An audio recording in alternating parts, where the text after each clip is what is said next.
नमस्कार, मी संदीप चव्हाण आणि आपण पाहताय LS मराठी. आजच्या फेस टू फेस या विशेष मुलाखतीच्या कार्यक्रमात आपलं स्वागत. आणि अर्थातच आपल्या सर्वांनाच ठाऊक आहे की आता बारामतीची पोटनिवडणूक देखील लागलेली आहे आणि आता ती बिनविरोध होणार का त्या ठिकाणी कुणी उमेदवार सुनेत्रा पवारांविरोधात उभा राहणार अशी चर्चा सध्या महाराष्ट्रात रंगू लागली आहे. अर्थात त्या ठिकाणी आपल्या सर्वांनाच ठाऊक आहे की मुळातच तिथे जे पुण्यश्लोक अहिल्याबाई होळकर शासकीय वैद्यकीय ज्याला आपण म्हणतो रुग्णालय पण आहे आणि महाविद्यालय पण आहे, त्याला ऑलरेडी त्या ठिकाणी नाव जर अहिल्याबाईंचं दिलं असेल तर मग आता पुन्हा त्या ठिकाणी अजित पवारांचं नाव देण्याचा GR पारित का करण्यात आला आणि यावरून त्या ठिकाणी धनगर समाज असेल तर तो आक्रमक झालाय. शिवाय त्यातच आता लक्ष्मण हाकेंनी देखील कदाचित या ठिकाणी आता माझे कार्यकर्ते आणि आम्ही सगळेजण मिळून एक बैठक घेऊ, त्यातनं ठरवू की त्या ठिकाणी उभं राहायचं का नाही. पण त्यांचा जो कल आहे तो कदाचित कार्यकर्ते काय म्हणतील, समाज काय म्हणतो यावर जरी अवलंबून असला तरी त्यांच्यासोबत खांद्याला खांदा लावून OBC समाजाचं नेतृत्व करणारे आणि OBC समाजासाठी लढणारे आणखी एक नेते आहेत जे संपूर्ण महाराष्ट्रामध्ये आपण पाहतोय. त्या दोघांचा वाद तो म्हणजे जरांगे आणि नवनाथ वाघमारे. म्हणजे हे वेळा भोपळ्याचं नातं अशा पद्धतीचं आहे. तिकडे जरांगेने वाक्य उच्चारलं की ते वाघमारेंचं लगेच उत्तर असतं. आज तेच नवनाथ वाघमारे आज आपल्या स्टुडिओत आलेले आहेत. आपण त्यांच्याशी थेट फेस टू फेस संवाद साधणार आहोत. आबा, तुमचं LS मराठीमध्ये खूप खूप स्वागत. मुळात झालंय कसं, म्हणजे नेहमी जरांगेंनी एखादं वाक्य बोलायचं आणि नवनाथ आबांनी त्याला काउंटर करायचं, हे आता सतत चालू राहिलेलं चित्र आहे. गेली आपण अनेक वर्षांपासून ते पाहत आलोय. नेमकं काय, पहिल्यांदा मला त्या जरांगेंच्या या प्रश्नाचं उत्तर घेण्याआधी लक्ष्मण हाकेंनी आणि तुम्हाला या दोघांमध्ये असं काही बोलणं झालंय का की बारामतीची पोटनिवडणूक लढायची का नाही लढायची? खरं तर बारामतीची पोटनिवडणूक लागली आणि आजपर्यंत असा इतिहास आहे की कुठंतरी कुठल्याही पोटनिवडणुकीत होतापर्यंत एखाद्या कुटुंबातला जो व्यक्ती जातो त्या कुटुंबातल्या लोकांविषयी सहानुभूती असते. परंतु आज असं पाहिलं जात आहे की अजितदादा गेल्याच्या नंतर अगदी तिसऱ्या दिवशी उपमुख्यमंत्री पदाची शपथ सुनेत्रा ताईंनी घेतली. त्यानंतर 15 दिवस बी होत नाहीत तर तिथं शरद पवार साहेब असतील, पार्थ पवार असतील, म्हणजे आजोबा आणि नातू यांनी राज्यसभेची शपथ घेतली.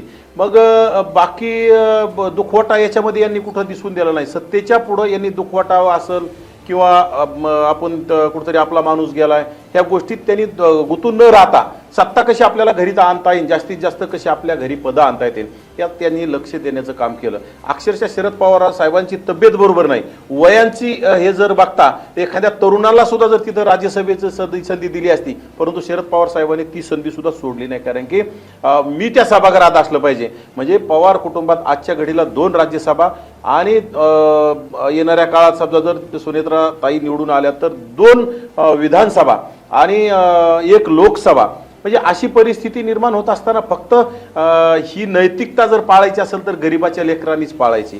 मोठ्यांनी काही केलं म्हणजे मोठ्यांचा आला गाडा आणि गरिबाचे झोपडे मोडा अशी परिस्थिती पूर्वीपासून जे मन आली तशी गोष्ट आज झाली. आणि त्यातूनच आता कुठंतरी अहिल्यादेवी माता अहिल्यादेवी होळकरांचं जे वैद्यकीय महाविद्यालयाला काही दिवसापूर्वी काही वर्षापूर्वी जे नाव दिलं होतं, आज ते सुद्धा जाणीवपूर्वक समजा आता दिलेलं नाव जर तुम्ही कमी करून पुसून जर अजितदादाचं नाव द्यायचं असेल तर कुणालाही त्याचा तीव्रता राग येणार, तीव्रता त्याची रागाची तशाच पद्धतीने असणार.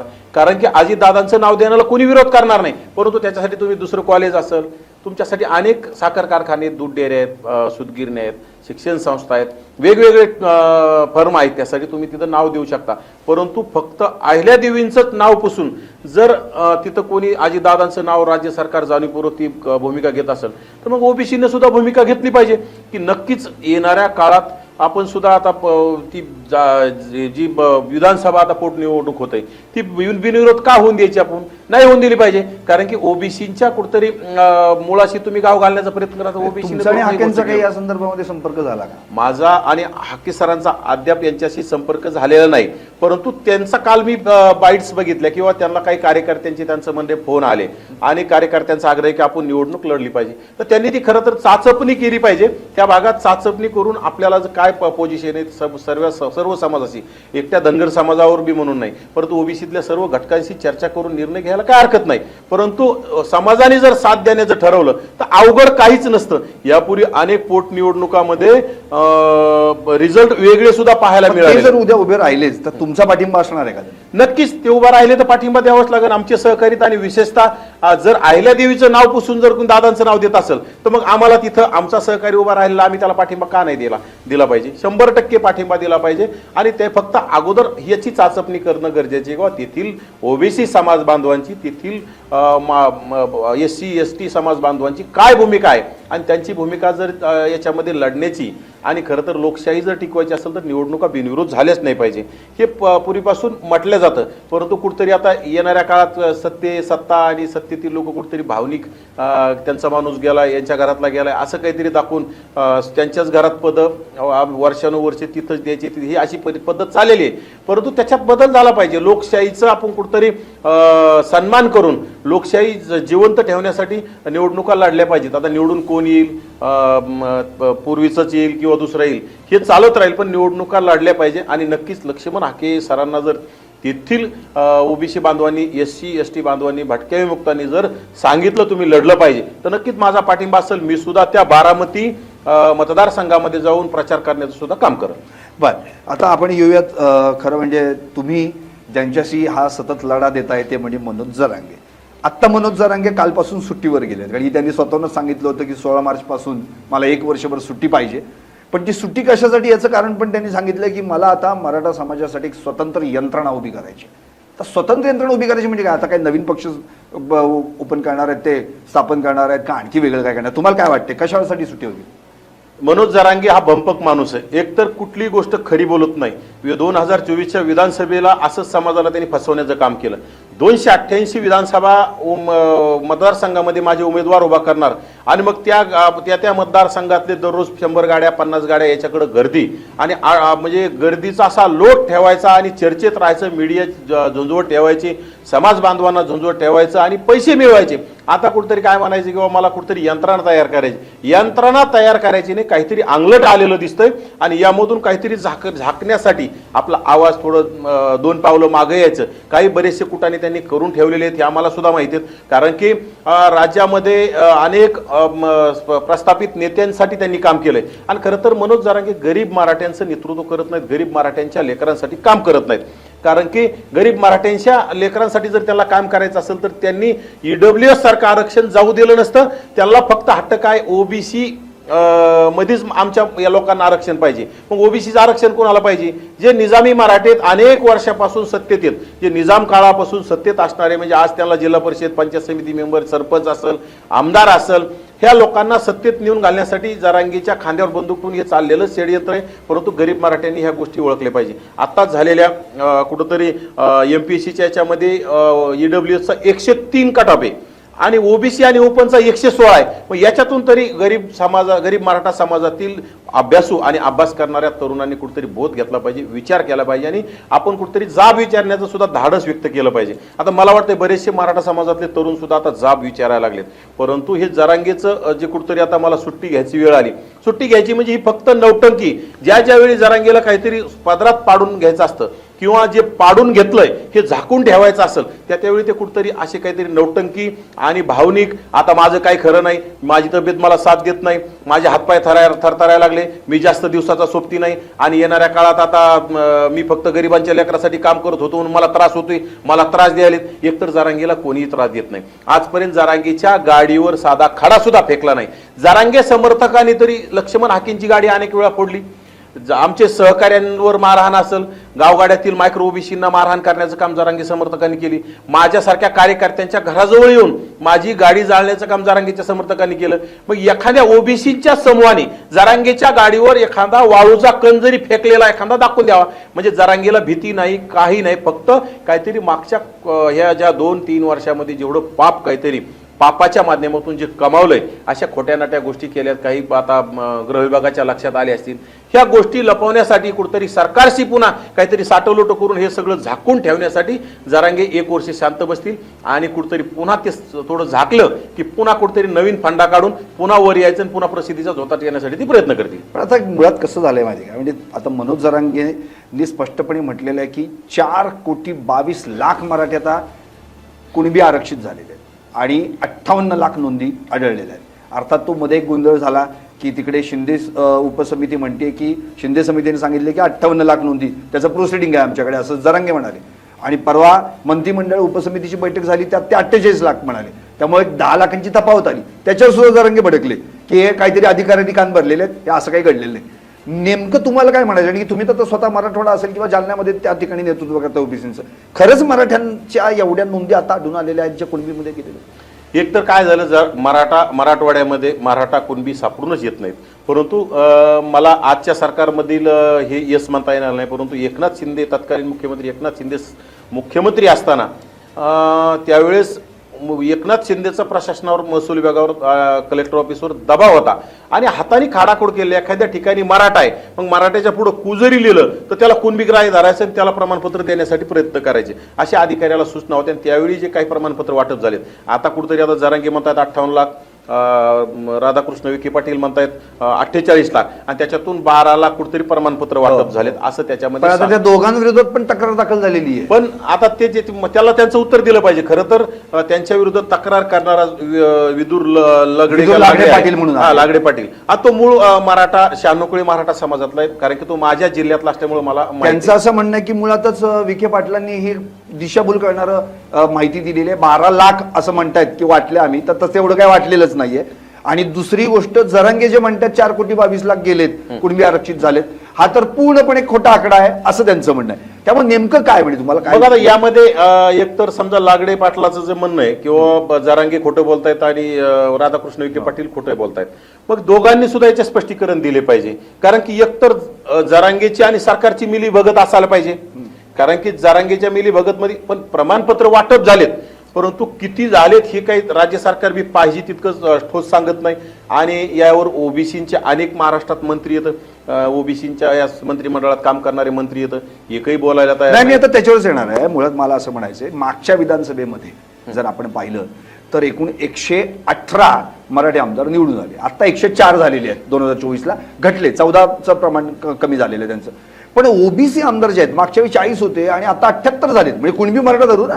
मग एवढे जर ओबीसी आमदार असतील, त्यात भाजपचे एकटे 43 आहेत, मग तुमच्यासोबत किती जण उतरलेत ओबीसी संघर्षासाठी, लढ्यासाठी? किती जण आमदार तुमच्यासोबत आहेत? आम्हाला ह्याच गोष्टीचं वाईट वाटतं. आज आमच्या आंदोलनामुळं लक्ष्मण हाके सर असतील, मी असेल, आमच्या आंदोलनाला त्यावेळी मंत्र्यांनी सुद्धा पाठिंबा म्हणजे येऊन भेटी दिल्या. त्यामध्ये नामदार छगनरावजी भुजबळ साहेब असतील, नामदार अतुल सावे साहेब असतील, माजी मंत्री विरोधी पक्षनेते विजय वडेट्टीवार साहेब असतील, आम्हाला बहुजनांचे नेते बाळासाहेब आंबेडकरांनी सुद्धा तिथे येऊन पाठिंबा दिला.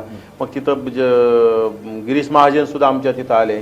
असे अनेक मंत्री तिथे येऊन आमच्या उपोषणाला. पण आता दिसतंय चर्चा केल्या, एक तर बाळासाहेब आंबेडकर दिसतात, तुम्ही दिसता, हाके दिसतात, विजय वडेट्टीवार दिसतात, छगन भुजबळ तर आता मंत्रिमंडळात गेले. आता ओबीसीबद्दल किती बोलतात तुमचं तुम्हालाच माहिती. परंतु विषय काय झाला, सत्ता आली ज्याला त्याला मंत्रिपद मिळाले. परंतु आता भुजबळ साहेबाचा विषय जर म्हटलं तर भुजबळ साहेबांचं हार्टचं ऑपरेशन झालं. भुजबळ साहेबावर आम्ही काही त्यांना बोलावा त्यांच्या तब्येत, कारण त्यांचं वय, त्यांनी अपूर्ण आयुष्यभर समजा ओबीसी समाजासाठीच काम केलेलं आहे. पण जो भाजप म्हणतो की ओबीसी आमचा डीएनए आहे, ते आमदार कुठे 43 आमदार आहेत. आमचं तेच म्हणणे, भुजबळ साहेब बोलत नसतील ठीक आहे, त्यांच्या वयाचा, त्यांच्या तब्येतीचा, त्यांच्या आजाराचा आपण विचार केला पाहिजे. परंतु भुजबळ साहेबांचा जे साहेब पावलावर पाऊल ठेवून एखाद्याने तरी बोललं पाहिजे ना.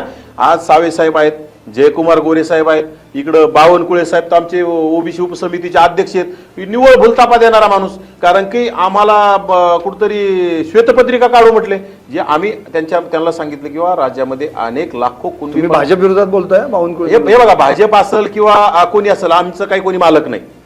आम्ही ओबीसीसाठी लढणारे, आम्ही काही कुठल्या पक्षाचे सदस्य नाहीत. आमचा लढा हा फक्त ओबीसी समूहासाठी आहे, ओबीसींच्या अस्तित्वासाठी. आणि जर आज ओबीसींचं अस्तित्व संपत असेल, तुम्ही बघा पिंपरी चिंचवडमध्ये 26 राखीव म्हणजे काय ज्या राखीव जागा होत्या त्यापैकी 26 राखीव जागेवर ओबीसींच्या जागा खाऊन घेतल्या मराठा समाजाचे प्रस्थापित, ते बी गरीब मराठा नाही झाले, ज्यांच्या संपत्त्या 2 कोटी 5 कोटी 10 कोटी अधिकृत आहेत, म्हणजे ते 100-200 कोटीचे मालक असणारे तिथं नगरसेवक झाले. म्हणजे आज ओबीसीतून बी तेच होणार आहे, उद्या खुल्या जागेतून तेच होणार. मला एक असं म्हणायचंय की आज ओबीसीसाठी लढणारे जर नेते आता आपण पाहिले तर 2च नावं महाराष्ट्रात जास्तीत जास्त प्रमाणात आढळतात. एक तुमचं नाव आणि हाके. तिसरं तर व्यक्ती बोलताना आता आपण छगन भुजबळांची तब्येत ठीक नाही म्हणून आपण समजू शकतो, प्रकृती असल्यामुळे. आणखी एक महत्वाचा, मराठ्यांचं म्हटलं की पहिल्यांदा चेहरा समोर उभा होतो मनोज जरांगेंचा. मग ते जर आंदोलन एवढ्या प्रमाणावर व्यापक स्वरूपात उभं करू शकतात, मुंबईला हलवू शकतात ते तिथं जाऊन, तर तुमच्यात जी धमक का दिसत नाही? तुमच्यातले सगळे नेते एकत्र येऊन का लढत नाही? हे बघा, आम्ही गावगाड्यातले अतिशय लक्षबन हाकी मेंढपाळाचं लेकरू, मी शेतकऱ्याचं लेकरू. आमच्या परीने आम्ही ताकदीनं आटोकाटीनं प्रयत्न करत आहोत. परंतु काय होतं याच्यामध्ये, मनोज जरांगे आंदोलन करायला तर मनोज जरांगेला रात्रीच्या भेटी सुरू होतात मंत्र्यांच्या. पुढे प्रताप सरनाईक येतात, उदय सामंत येतात, असे संदीपान भुमरे येतात, राधाकृष्ण विखे पाटील येतात आणि सगळे रसद खोके आणून देण्याचं काम करतात. कुठलंही आंदोलन करायचं म्हणलं की आर्थिक दृष्ट्या कुठतरी कोणाचा तरी त्याचा हातभार लागत असतो, की कुणीतरी त्याची ताकद पाठीमागून अदृश्य शक्ती त्याच्या मागे लागत असते. आमच्या मागे अदृश्य शक्तीच गायब केली भाजपनी. कारण की आज अशी परिस्थिती झाली, भाजपमध्ये गेलेले आमचा DNA. आज सुद्धा आम्हाला वाटतं किंवा देवेंद्र फडणवीसांकडून आम्हाला अपेक्षा आहे, त्यांनी आज कुठेतरी निर्णय घेतला पाहिजे किंवा हे राज्यामध्ये बोगस कुणबी प्रमाणपत्र जे वाटप झालेत याची श्वेतपत्रिका काढावा. ठीक आहे, आम्ही म्हणत नाहीत ना, जे एखादे समजा ओरिजिनल पुराव्यासाठी कुणबी जर असेल त्याला कोणी आम्ही रोखू शकत नाहीत. न्यायालयाने जे समजा निर्देशानुसार ज्या गोष्टी होतात त्याला कोणी रोखू शकत नाही. परंतु हाताने खाडाखोड केलेले जिथं जर समजा 100 वाटप होत असतील तर त्याच्यातले 90 पेक्षा जास्त हाताने खाडाखोड. इथं उपमुख्यमंत्री एकनाथ शिंदेच्या नावाचं पिवळं रेशन कार्ड जर निघत असेल तर आणखी काय बोलणार? मग इथं सत्ता कुठेतरी सत्ता टिकवण्यासाठी हे फक्त मला असं वाटायला की जातीत मग जातीचं खाली वाटोळं व्हायना. जे मायक्रो आहेत ते मायक्रो संपले तरी चालतील, परंतु आपलं सत्तेतलं आपली सत्तेची खुर्ची आपलं अस्तित्व टिकवण्यासाठी हे 12 बरोबर तर 18 गावगाड्यात जे एखादा कुंभाराचा सरपंच व्हायचा, एखादा सुताराचा, लोहाराचा, न्हाव्याचा, आज यांनी स्वप्न कसे पाहिजे ह्या लोकांकडे जर उद्या संधीच भेटणार नाही, यांना राखीव जागा जर भेटली तिथं, परंतु त्या गावात जर 10 मराठा समाजाकडे कुणबी प्रमाणपत्र असली तर गावगाड्यातल्या त्या मायक्रो ओबीसीनं संधी कशी भेटणार? एखाद्या गावात ठीक समजा माळी समाज जास्त तिथं संधी मिळेल, परंतु एखाद्या गावात माळ्याची 10 घरे तिथे त्याला संधी मिळणार नाही. एखाद्या गावात धनगर कमी आहे जास्त आहे तिथं सुद्धा जिथं कमी तिथं संधी मिळणार नाही. त्यासाठी डॉक्टर बाबासाहेब आंबेडकरांच्या संविधानानुसार तत्कालीन पंतप्रधान विश्वनाथ प्रताप सिंहाच्या आशीर्वादानं कुठेतरी मंडल आयोग लागू झाला, कुठेतरी सामान्य लोकांना गोरगरिबांच्या 12 बलुतेदार 18 बलुतेदारांना सभागृहात जाण्याची संधी, म्हणजे छोट्या छोट्या सभागृहात म्हणजे स्थानिक स्वराज्य संस्थेच्या सभागृहात जाण्याची संधी मिळू लागली आणि गोरगरिबाचे प्रश्न मांडतात होते. येणाऱ्या काळात कोणी प्रश्नच मांडणार नाही ना, आणि येणारा काळ जाब विचारेन की त्यावेळेस ह्या सत्तेमध्ये, महायुतीच्या सत्तेमध्ये ओबीसीचे आमदार किती होते? मला असं वाटत नाही का की भाजप फक्त मतांसाठी ओबीसीचा वापर करतं? आम्हाला त्याचंच दुःख वाटायला लागलं की ओबीसी आमचा DNA म्हटलं की ओबीसीनं भरभरून भाजपला मतं दिले. माधव पॅटर्न ओबीसी आमचा DNA आणि भरभरून महायुतीला मतं दिले आणि तीच महायुती ओबीसींची मान कापून घ्यायला लागली आणि कुठेतरी जरांगे मागल ते द्यायचं. आणि आम्ही साधी आमची बैठक झाली मुंबईमध्ये, मुख्यमंत्री महोदय आणि दोन्ही उपमुख्यमंत्री होते आणि बरेचसे साहेब होते, विजय वडेट्टीवार साहेब त्या बैठकीला होते, भुजबळ साहेब होते, बावनकुळे साहेब होते, पंकजाताई होत्या. त्यावेळी सुद्धा आम्ही मागणी केली की ह्या जे वाटप झाले याची श्वेतपत्रिका लागू करा. ते आम्हाला शब्द दिला, बावनकुळे साहेब आमचे उपसमितीचे अध्यक्ष आहेत आणि ते श्वेतपत्रिका आम्ही काढू म्हटले. आणि ते बावनकुळे साहेब आज आम्हाला भेटत देत नाहीत. आम्ही मुंबईत गेलो तर आम्हाला भेटायला तयार नाही, कारण की त्याला माहिती आहे काहीतरी विचारणार आहेत, हे जाब विचारणार आहेत, साहेब काय झाले आपल्या श्वेतपत्रिकेचं. म्हणजे आमच्यापासून तोंड लपण्याचं काम बावनकुळे साहेब करतात. आणि तेच बावनकुळे साहेब इथं 26 नगरसेवक निवडून आणण्याला सुद्धा जबाबदार आहेत. पिंपरी चिंचवडमध्ये, पुणे महानगरपालिकेमध्ये सुद्धा 26 नगरसेवक निवडून आले, त्यांच्यासाठी सुद्धा बावनकुळे साहेबांनी सभा घेतली. म्हणजे ओबीसीच्या हातानेच ओबीसीचा गळा छाटून टाकायचा ही नीती राज्यामध्ये सुरू आहे. परंतु हे येणारा काळ ह्या ओबीसी नेत्यांनी जर ही अशीच भूमिका, मौनाची भूमिका घेतली आणि ओबीसी अस्तित्व संपलं, ओबीसी हा झोपलेला सिंह आहे. पण ओबीसी जेव्हा जागा होईल ना त्यावेळेस ह्या ओबीसी नेत्यांना सुद्धा घराच्या बाहेर पडून देणार नाही. याला जाब विचारल्याशिवाय ओबीसी समाज शांत बसणार नाही. आमची जनजागृती, आमचं काम, आम्ही खरं बोलणार. ज्यांनी आमची हत्या केली त्याची हत्याच केली म्हणणार, ज्यांनी आम्हाला जीवदान दिलं त्याला आम्ही जीवदान दिलंच म्हणणार. मग तो आमचा दुश्मन असू किंवा आमचा आपतेष्ट असू, आम्हाला त्याच्याशी घेणं देणं नाही. परंतु आज परिस्थिती अशी की ओबीसी आमचा DNA म्हणणारे आमची मान कापून घ्यायला लागलेत आणि त्याच्यात ओबीसीचं पूर्ण गावगाड्यातलं अस्तित्व. आता परभणीमध्ये सुद्धा जिल्हा परिषदेमध्ये 9-10 जिल्हा परिषद सदस्य ओपनचे मराठा समाजाचे ओबीसीच्या जागेवर निवडून आले. पण येणाऱ्या काळात काय अपेक्षा ठेवायची, कशाला निवडणुका लढवायच्या? आज जुन्या काळापासून ज्यांच्या हैदराबाद गॅझेट लागू झाल्याने त्याचा फायदा होणारच आहे ना, 100% होणार आहे. आणि आम्ही हैदराबाद गॅजेटियरला विरोध केला, कुठं आमच्याकडे जो मानलं नाही. आम्ही अनेक गोष्टीला विरोध करतोय किंवा कुणबी नोंदी या कमीत कमी ठीक आहे बाबा, बोगस कुणबी नोंदीची तरी प्रमाणपत्र देऊ नका, पण सर्रास बोगस कुणबी नोंदी मार्फत प्रमाणपत्र वाटप आहे. याच्यातून ओबीसीचं अस्तित्व संपूर्ण नेस्तनाबूत करण्याचं सगळं डाव सुरू असताना कोणीच बोलायला तयार नाही. वाईट वाटतं की राज्यामध्ये आज चंद्रशेखर बावनकुळे हे ओबीसीचे उपसमितीचे अध्यक्ष आहेत, आज आमच्या पंकजाताई आहेत, आज आमचे जयकुमार गोरे आहेत, आज आमचे अतुल सावे साहेब, दत्ता मामा भरणे आहेत, आज आमचे संजय राठोड आहेत, आज आमचे इकडं इंद्रनील नाईक साहेब येतं. म्हणजे आज असे इतके ओबीसीचे डझनभर मंत्री असताना सुद्धा ओबीसीची कोणी बाजू घ्यायला तयार नाही. पण ठीक आहे, तुम्हाला जर नाही बोलता येत तर कमीत कमी आम्हाला बळ द्या ना. आम्ही बोलतोय ना, आम्ही बोलू. आम्ही तुमच्यासाठी आंदोलनात रस्त्यावर किती वेळा उतरले? किती एकही वेळा फक्त आमच्या उपोषणाच्या टायमिंगला जी सांगितली अगोदर मी नावं, ज्यामध्ये भुजबळ साहेब असतील, गिरीश महाजन असतील, सावे साहेब असतील किंवा गोपीचंद पडळकर असतील, म्हणजे आमदार, ही ते आमच्या आंदोलनाला येऊन भेट दिली. त्यानंतर पुन्हा ह्या लोकांनी आमदार झाले, मंत्री झाले, पुन्हा नंतर हे कोणी आमच्या आंदोलनाकडे किंवा ओबीसीच्या प्रश्नाकडे कोणी लक्ष द्यायला तयार नाही. केंद्र सरकारनं सांगितलं होतं की ओबीसीची जात न्याय आम्ही जनगणना करू. आज ओबीसीचा कॉलमच नाही त्याच्यामध्ये, मग तिथं सुद्धा ओबीसीची फसवणूकच आहे ना. मग ओबीसीची जात न्याय जनगणना करून म्हणून जर तुम्ही करत नसताल तर मग तुम्ही ओबीसींना काय चॉकलेट देऊनच कुठतरी लहान लेकराला जर चॉकलेट देऊन त्याच्याकडून काहीतरी घेण्याचा प्रयत्न करतात, तशा प्रकारे तुम्ही ओबीसीचा चॉकलेट देऊन किंवा ओबीसी आमचा डीएनए म्हणून फसवण्याचं काम केलं. परंतु येणाऱ्या काळात हे जास्त दिवस चालणार नाही. आज तुमच्या हातात सत्ता आहे, येणारा काळ बदलत असतो, प्रत्येकाचे दिवस येत असतात. आज ओबीसींचं वाईट दिवस आहेत, ओबीसी सुद्धा एक दिवस चांगले येते. मला असं म्हणायचं की असेच नेते चळवळीतनं घडतात, पुढे जातात आणि मग राजकारणात स्थिरावतात. नवनाथ आबा पण आता पुढं कदाचित कुठल्या राजकीय पातळीवर जाऊन आपल्या समाजाला बळ देण्याचा प्रयत्न करतील असं मला वाटतं. हे बघा, आता आज तरी आमच्या डोक्यात कुठलाही उद्देश नाही तसा की आम्ही कुठेतरी राजकीय महत्वाकांक्षी पदावर जावं असं. परंतु आमचं फक्त ध्येय किंवा ओबीसीवर जिथं अन्याय होईल, आज गावगाड्यामध्ये ओबीसीच्या एखाद्या लेखा समाजाने ठरवलंच की नेतृत्व आबांनाकडे द्यायचं आणि आता कोणत्याही परिस्थितीत आपल्याला, कारण की राजकीय पाठबळ नसेल तर या गोष्टी पूर्ण होतच नाही, ते तुम्ही स्वतः सांगितलं. हा, राजकीय पाठबळ तर लागतंच. आता ज्यांना राजकीय पाठबळ मिळालंय ते आज बोलायला तयार नाहीत. मग आता हे समाजाने ठरवायचं असतं. समाजाने ज्यावेळेस ठरवलं त्यावेळेस कुठलीही गोष्ट अशक्य नसती. परंतु आजच्या घडीला तरी आमच्या डोक्यात कुठलाही असा अपेक्षा नाही. आम्ही ठरवलंय फक्त ओबीसीसाठी रस्त्यावर उतरायचंय. आज ओबीसीच्या बाजूने जे बोलतोय, आता आज राज्यात प्राध्यापक हाके असतील, मी असेल, आणि ज्येष्ठापैकी जर म्हटलं तर बाळासाहेब आंबेडकर बहुजनांचे नेते, त्यांना काय घेणदेण नाही. आज त्यांनी ओबीसीसाठी ओबीसी आरक्षण बचाव यात्रा काढली विधानसभेच्या अगोदर, आणि आज सुद्धा अनेक मोर्चा मेळाव्यामध्ये आमच्या सोबत स्वतः बाळासाहेब आंबेडकर ओबीसीसाठी लढतायत. ते एससी असून सुद्धा ओबीसीसाठी लढतात. त्यांच्या आजोबांनी डॉक्टर बाबासाहेबांनी सुद्धा एससी एसटीच्या अगोदर ओबीसीसाठी तरतूद केली आणि त्या बाळासाहेब आज लढतायत. आम्ही सोबत बाळासाहेबांच्या खांद्याला खांदा लावू. आणि विजय वडेट्टीवार साहेब आज सत्तेत नाहीत आणि लढावून येत आहेत. विजय वडेट्टीवार साहेब सुद्धा त्यांनी 2-5 लाख लोकांचा मोर्चा नागपूरमध्ये काढला ओबीसीचा.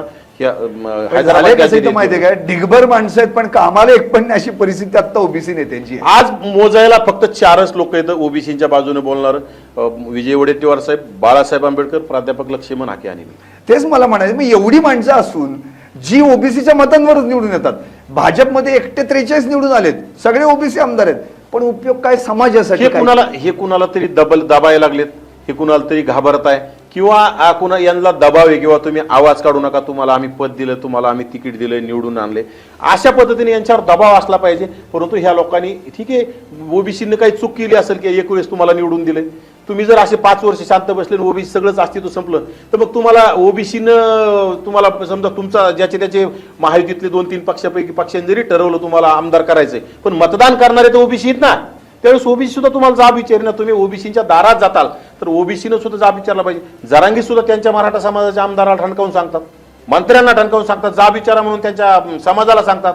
तसं आमच्या ओबीसी समाजाने सुद्धा येणाऱ्या काळात ह्या ओबीसी मंत्री असतील, ओबीसी आमदार असतील, यांना जाब विचारला पाहिजे. कारण की आम्ही रस्त्यावरली लढाई लढण्यासाठी सज्ज आहोत, लढत राहू, आम्ही अहोरात्र झडत राहू. पण सभागृहातला लढा फार महत्वाचा, आणि तोच लढा लढण्यासाठी सभागृहात जर कोणी बोलत नसेल तर मग याचा प्रभाव पडत. 2029ला नवनाथ आबा जालन्यातून सभागृहात जाण्यासाठी लढणार का? आता ते 2029 फार लांब आहे, परंतु आज ओबीसीचं अस्तित्व संपलं. लांब असलं तरी आज ना उद्या राजकीय पाठबळ, राजकीय लढा लढण्यासाठी तयारी तर आतापासूनच करावी लागेल ना. हे बघा, आता येणाऱ्या काळात काय काय तयारी चालू झाली आबांची? तयारी फक्त आमची हीच आहे की आमचं ओबीसीचं अस्तित्व कसं आम्हाला वाचवता येईल, तयारी आमची हीच आहे की ओबीसीचे आता जे बोगस कुणबी प्रमाणपत्र वाटून ओबीसीची हत्या झाली ते प्रमाणपत्र कसे रद्द करता येतील आणि गावगाड्यातील 18 बगड जातीतील 12 बलुतेदारावर जे हल्ले होत आहेत, मेंढपाळावर हल्ले होत आहेत, बंजारा समाजावर हल्ले होतात, सुतार सोनार लोहार नाव्यावर हल्ले होतात, यांना संरक्षण कसं देता येईल, त्यांना जाऊन आपण धीर कसा देता येईल यासाठी आम्ही कटिबद्ध आहोत आणि ते आम्ही रात्रंदिवस ते काम करतोय.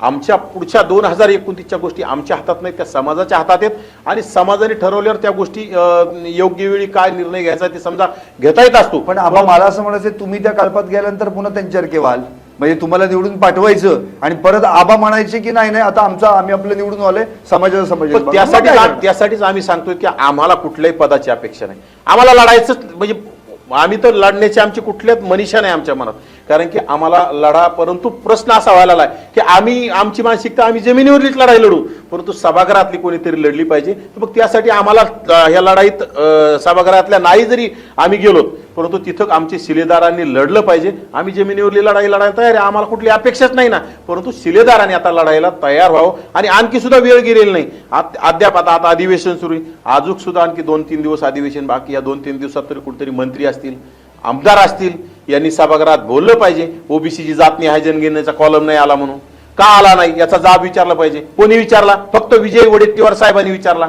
आता बाळासाहेब आंबेडकर विचारू शकतात फक्त प्रसार माध्यमात सांगतात, पण बाळासाहेबांना सुद्धा आमच्यासारखं ते सुद्धा जमिनीवरच त्यांना बी म्हणजे ज्या बाळासाहेबांच्या आजोबांपासून ओबीसीचं भलं करण्याचं काम केलं त्या बाळासाहेबांना तुम्ही सत्तेतच पाठवत नसाल तर तुमचे प्रश्न कसे ते मिटवतील. म्हणजे बाळासाहेबांना म्हणजे ओबीसी खरं तर बाळासाहेबांनी ओबीसीचे प्रश्न मांडायलाच नाही पाहिजे, कारण की बाळासाहेब पोटतिडकीने प्रश्न मांडताना ओबीसी त्यांना म्हणजे कुठेतरी विचार त्यांचा एखाद्याने सांगितलं ओबीसी आमचा डीएनए एवढं म्हटलं की त्याला मतदान. मग बाळासाहेबांनी अशीच नीती बाबा ओबीसी आमचा डीएनए म्हणायचं, माझ्या आजोबांनी तुम्हाला हे दिलं होतं, आम्ही बी हे केलंय, नुसतं बोलायचं. आपण ते बाळासाहेब रस्त्यावर उतरताय आणि ओबीसी त्यांना नाकारताय, हे चुकीचं आहे. जे तुमच्यासाठी लढतंय ओबीसीने सुद्धा डोळे उघडले पाहिजे की आपल्यासाठी कोण लढतंय. तिकडे विजय वडेट्टीवार साहेब त्यांना ईडीची नोटीस, मोर्चा नागपूरचा मोर्चा झाला की मोर्चाच्या अगोदरच्या का दुसऱ्या दिवशी लगेच ईडीची नोटीस, परंतु त्यांनी ठणकावून सांगितले की हा विजय वडेट्टीवार आहे, हा गडचिरोली सारख्या नक्षली भागात गावखेड्यात गावगाड्यात लोकात वावरलेला आहे, हा कुणाच्या बापाला घाबरत नाही. ईडीची नोटीस काय जेलमध्ये टाकलं तरी मी बोलत राहील. बरं एक आणखी एक महत्वाचा मुद्दा, आता हे मराठा ओबीसी हा जो काही संघर्ष आरक्षणावरनं सुरू झाला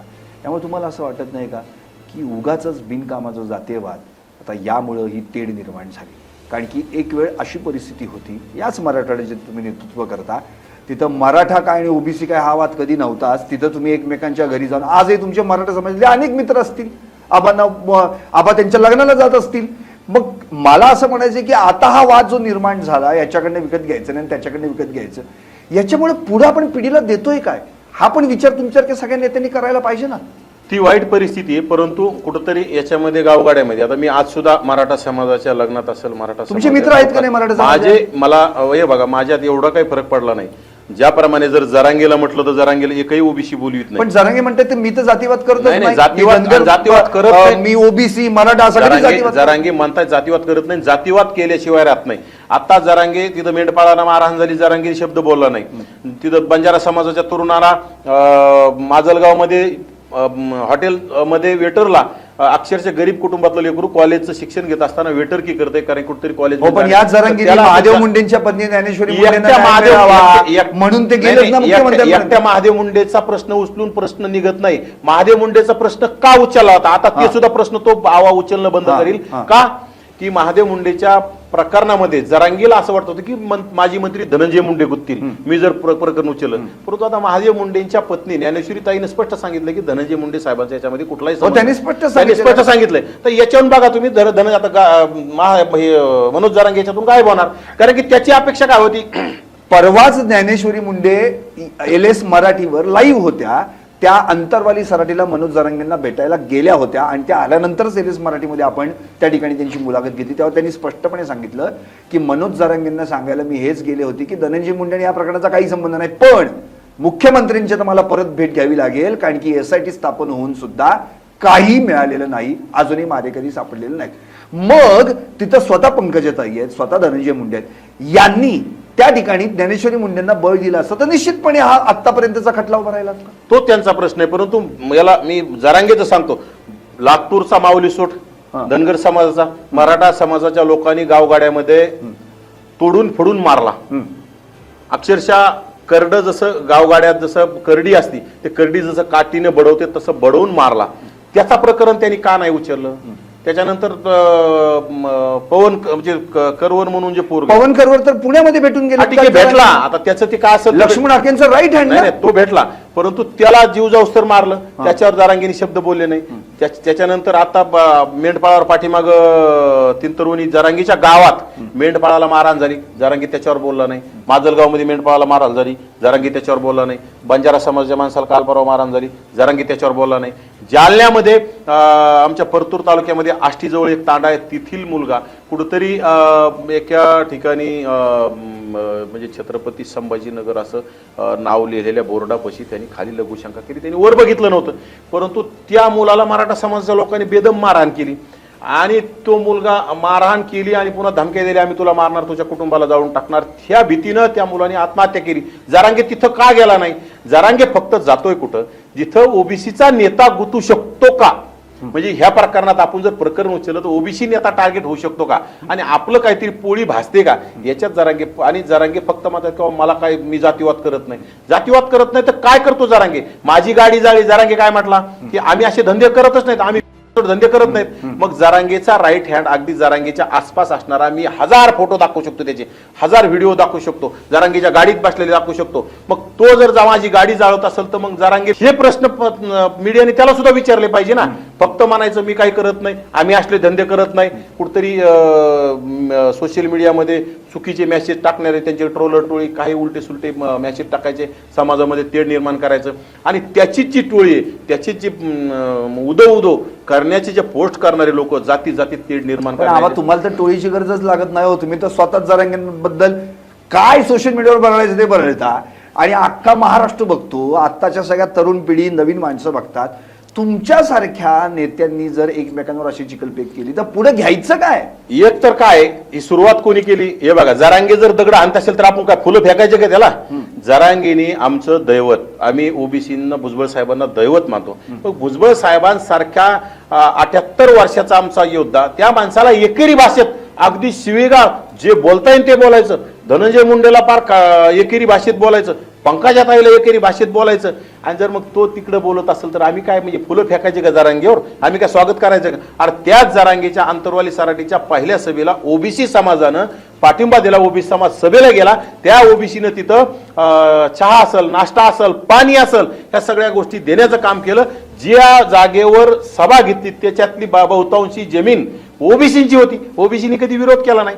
परंतु जर तुमच्या डोक्यात फक्त ओबीसी नेत्याविषयी तुमच्या तोंडातून जर विष्टाच पडत असेल तर मग आम्ही काय तुम्हाला काय गुलाबजामुन देणार का? आणखी एक मला असं आबा म्हणायचं, ठीक आहे आता हे मराठा ओबीसी असा जो काही वाद आहे वगैरे हे सगळं मान्य आहे, पण ओबीसी मध्येच तरी कुठे व्यवस्थित आहे? आबांचं आणि लक्ष्मण हाकेंचं तरी असं किती पट्टे वाद तर होतातच की तुमच्यात? नाही, आमच्या दोघात कुठलाही वाद नाही, आमच्या दोघात कुठलाही वाद नाही. आम्ही पहिल्या दिवसापासून, ज्या दिवशी एक तो उपोषणाच्या अगोदरपासून आमची मैत्री आहे आणि उपोषणाला बसलेल्या दिवसापासून आम्ही आजपर्यंत कुठलाही असा कार्यक्रम आम्ही, आता एखाद्या ठिकाणी माझं येणं होत नसेल तर ती जातील, त्या काही ठिकाणी मी असलो तर समजा ती नसतील, परंतु 99.99% आमचे एकत्र मेळावे असतात, एकत्र सभा असतात आणि आम्ही खांद्याला खांदा लावून. चर्चा तर अशी की तुमच्या दोघांचं पटत नाही, फक्त आपलं एक दोघं एकमेकांना समोर यायचं पुढे समोर नाही, असं नाही. मी त्यांच्याविषयी मी स्पष्ट बोलणारा माणूस आहे, त्यांच्याविषयी माझ्या मनात जर काही चुकीचं असतं तर मी स्पष्ट बोलून दाखवलं असतं.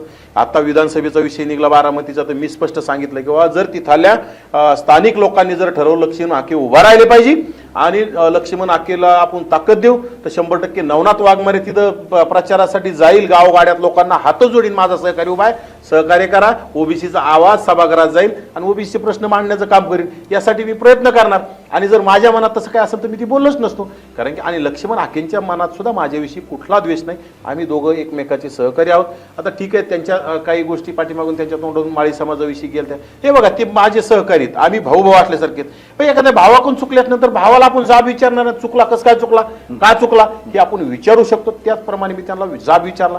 मग त्यातून काही जरांगीच्या ट्रोलर्सला ती संधी मिळाली, त्यांना वाटलं यांच्या दोघात वाद आहे, पुन्हा वाद कसा लावून देता येईल. परंतु आमच्या दोघात कधी वाद लागला नाही, लागणार बी नाही आणि येणाऱ्या काळात आम्हाला वाटतंय की माझी तरी हे माझी तर अपेक्षा नाही कुठल्या सभागृहात जाण्याची, मला फक्त ओबीसींसाठी लढायचंय.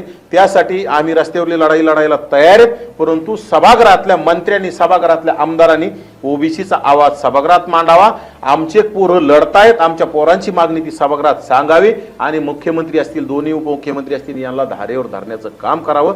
सभापतींना, अध्यक्षांना धारेवर धरण्याचं काम करावं. ओबीसीचे प्रश्न, ओबीसींची जातनिहाय जनगणनेचा प्रश्न असेल, ओबीसींच्या बोगस कुणबी प्रमाणपत्रात ओबीसीचं घुसखोरीकरण, ओबीसीमध्ये घुसखोरीकरण असेल, त्यानंतर महाज्योतीला तुटपुंजा निधी असेल, ओबीसी महामंडळांना कुठला निधी नाही त्या संदर्भातले प्रश्न असतील आणि शेतकऱ्यांच्या प्रश्नावर सुद्धा ओबीसी मध्ये सुद्धा माझ्या मते 90% 95% ओबीसी समाज शेतकरी, आज शेतकऱ्यांची सुद्धा वाईट अवस्था आहे. त्या शेतकऱ्यांचे प्रश्न सुद्धा ओबीसी नेत्यांनी सुद्धा बोलले पाहिजे ना. तिथं काय एखादा शेतकरी नेताच असा म्हणून माने का? कारण की शेतकरी जगाचा पोशिंदा आहे, त्याच्या इतकी वाईट अवस्था तर कुणाचीच नाही राज्यामध्ये. मग शेतकऱ्यांच्या म्हणजे शेतकऱ्यांच्या शेतमालाला भाव नाही. जर तुलना केली, एक काळ असा होता की कापसाला भाव 7,000 8,000, त्यावेळेस 10-26 नावाची रासायनिक खताची गोणी होती 700 रुपयाला. ती गोणी आज 1800 रुपयाला झाली आणि कापसाचा भाव 7,000च्या आतच आहे आणि खताची गोणी 1800 रुपयाला, 800 रुपयाची गोणी 1800 रुपयाला झाली आणि कापसाचा भाव 7,000ला 7,000 आहे. सोयाबीनचा भाव 4,000ला 4,000च आहे. आणि प्रत्येक गोष्ट, डिझेल महाग झालं, पेट्रोल महाग झालं, मजुरी महाग झाली, त्याच्यात पूर्ण गावगाड्यातील शेतकरी आत्महत्या करण्याच्या मानसिकतेत आहे. आणि आता जी कुठेतरी कर्ज माफी दिली, याच्यात सुद्धा आम्हाला अपेक्षा होती किंवा याच्या अगोदरच्या सरकारने सुद्धा 2.5 लाखापर्यंत दिली. आम्हाला वाटलं आता हे मोठा पाऊल उचलतील, यांना सगळ्यांनी भरभरून मतं दिलीत, बाबा मोठ्या संख्येने सत्ता आणली, हे कमीत कमी 5 लाखाची देते, 5 लाखाच्या 4ची देते, कमीत कमी पहिल्याने 2.5 दिली, यांनी 3 तरी देते. परंतु यांनी 2 लाखाची दिली आणि तो शेतकऱ्याच्या तोंडाला. आणि विशेषतः जे शेतकरी रेग्युलर बिचारे इकडून तिकडून बायकोचं सोनं गहाण ठेवून खाली म्हणजे रिन्युअल करतायत बँकेत 8-15 याच्याकडून त्याच्याकडून घेऊन रिन्युअल करण्याचं काम करतात, त्या शेतकऱ्यांचं तो वाटोळ, त्यांना प्रोत्साहन फक्त 50,000 रुपये. म्हणजे शेतकरी आणि इकडं उद्योगपत्यांचे कर्ज कुठं 12-16 हजार कोटी बिंदास माफ, आणि शेतकरी इकडं हवालदिल. आणि मग म्हणायचं आम्ही शेतकऱ्यांची बाजू घेणार आहे. हे कोणी शेतकऱ्याची बाजू घेत नाही. शेतकऱ्यांचे खरं तर नेते राजू शेट्टी साहेबांनी असेल, शरद जोशी होऊन गेले, राजू शेट्टी आहेत, परंतु बिचारे आज सत्तेत नाहीत. बाकी कोणी सगळे लाभार्थी ही बाकी काय आता शेतकऱ्यांसाठी आंदोलन करणार आहेत, हे सगळे म्हणजे कुठतरी सत्तेला जरशी थोडा ॲडव्हर्टाईज करायची, जाहिरात करायची, आंदोलन करून दाखवायचं, कुठतरी मेवा मिळवायचा आणि आपलं शांत बसायचं. शेतकरी मेला तरी चालतं अशी परिस्थिती. पण शेतकऱ्याचे प्रश्न सुद्धा ओबीसी नेत्यांनी, ओबीसी आमदारांनी सुद्धा उचलले पाहिजे. अशी ओबीसीचे प्रश्न असतील हे त्या ओबीसी नेत्यांनी, ओबीसी आमदारांनी उचलावेत आणि शेतकऱ्यांना आणि ओबीसीनं न्याय देण्याचं काम करावं. एकंदरीतच आबा खूप खूप धन्यवाद, तुम्ही आलात आणि संपूर्ण महाराष्ट्रातल्या ओबीसी समाजाची आत्ता काय परिस्थिती आहे, काय दुर्दशा झाली आहे, यावर आपलं भाष्य केलं. अगदी रोकटोकपणे जशी तुमची नेहमीची स्टाईल आहे त्याप्रमाणे. खरं तर आत्ता मुळात नवनाथ वाघमारेंनी एक प्रश्न महत्त्वाचा उपस्थित केलेला आहे की आम्ही रस्त्यावरची लढाई लढायला तयार आहोत, आम्हाला सभागृहात जायची काही हौस नाही, पण जे आम्ही सभागृहात नेते पाठवलेले आहेत, जे ओबीसी म्हणून टॅग लावून त्या ठिकाणी आत्ता सभागृहात आहेत, त्यांचं काय? त्यांचं जर पाठबळ मिळालं नाही तर ओबीसी समाजातील प्रत्येकाची अवस्था यापूर्वी जितकी चांगली होती त्याच्यापेक्षा वाईट होण्याची परिस्थिती निर्माण होऊ शकते. त्यामुळे भविष्यात आत्ता गरज आहे ती ओबीसी समाजातल्या सगळ्या आमदारांनी सभागृहात आवाज उठवण्याची आणि रस्त्यावरच्या लढाईला पाठिंबा देण्याची. पाहत राहा फेस टू फेसमध्ये पुन्हा एकदा नवीन व्यक्तिमत्वासह. तोपर्यंत पाहत राहा LS मराठी.